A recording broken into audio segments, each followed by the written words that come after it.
ഈ എൻഡോമെട്രിയോസിസിൽ വളരെ സിവിയർ ആയിട്ടുള്ള വേദനയുണ്ട് എന്ന് കരുതി അതിന്റെ സ്റ്റേജസ് അഡ്വാൻസ്ഡ് ആവണം എന്നൊന്നുമില്ല. എൻഡോമെട്രിയോസിസ് 4 സ്റ്റേജിലാണ് വരുന്നത്: minimal, mild, moderate and severe. Minimal endometriosis എന്ന് പറഞ്ഞാൽ അതിന്റെ സ്റ്റാർട്ടിംഗ് സ്റ്റേജ് ആണ്.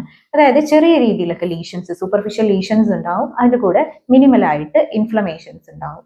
മൈൽഡ് എൻഡോമെട്രിയോസിസ് എന്ന് പറഞ്ഞാൽ കുറച്ചുകൂടി ഡീപ്പായിട്ടുള്ള ലീഷൻസ് ഉണ്ടാവും, അതിന്റെ കൂടെ തന്നെ ചിലപ്പോൾ ഒട്ടിപ്പിടിക്കലൊക്കെ ഉണ്ടാവാം. മോഡറേറ്റ് എൻഡോമെട്രിയോസിസ് എന്ന് പറഞ്ഞാൽ വളരെ ആഴത്തിലായിട്ട് എൻഡോമെട്രിയോട്ടിക് ലീഷൻസ് ഉണ്ടാവും, ഒട്ടിപ്പിടിക്കലുകൾ കൂടുതൽ ഉണ്ടാവും.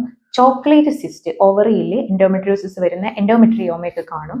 അതുകൊണ്ട് തന്നെ ഇൻഫെർട്ടിലിറ്റിയുടെ സാധ്യത കൂടുതലാണ്. 4th സ്റ്റേജ് ആണ് സിവിയർ എൻഡോമെട്രിയോസിസ്. ഇതിൽ നല്ല എക്സ്റ്റെൻസീവ് ആയിട്ടുള്ള എൻഡോമെട്രിയോട്ടിക് ലീഷൻസ് ഉണ്ടാവും, ലാർജ് സിസ്റ്റുകളായിരിക്കും. ഓവറിയിലൊക്കെ ഒത്തിരി വലിയ സിസ്റ്റുകൾ ഫോം ചെയ്യും. അതുപോലെ തന്നെ ഒട്ടിപ്പിടുത്തം, ഈ ഓവറി, യൂട്രസ്, ബ്ലാഡർ, താഴെ റെക്ടം, മറ്റു പല ഓർഗൻസിലേക്കൊക്കെ ഒട്ടിപ്പിടിക്കുന്ന അങ്ങനെ ഒരു അവസ്ഥയിലായിരിക്കും ഉണ്ടാവുക. ഇത്തരത്തിൽ 4 സ്റ്റേജുകൾ എൻഡോമെട്രിയോസിസിനുണ്ടെങ്കിലും സഫറിങ്സ് ഇതിന്റെ അടിസ്ഥാനത്തിലാവണമെന്നില്ല. ഈവൻ ഒരു മൈൽഡ് എൻഡോമെട്രിയോസിസ് ഉള്ള ആളുകൾക്ക് തന്നെ അതിന്റെ പൊസിഷന്, അതിന്റെ സൈസ്, അതൊക്കെ അനുസരിച്ച് സിവിയറിറ്റി നല്ല രീതിയിലേക്ക് ഉണ്ടാവും. എൻഡോമെട്രിയോസിസ് എന്ന് പറഞ്ഞാൽ തന്നെ ക്രോണിക് ഇൻഫ്ലമേറ്ററി കണ്ടീഷൻ ആണ്. അപ്പോൾ ആ ഭാഗങ്ങളിൽ, എൻഡോമെട്രിയോസിസ് ഉള്ള ഭാഗങ്ങളിൽ ഇൻഫ്ലമേഷൻസ് കൂടുന്നതിനനുസരിച്ച് നമുക്ക് സഫറിങ്സ് കൂടും.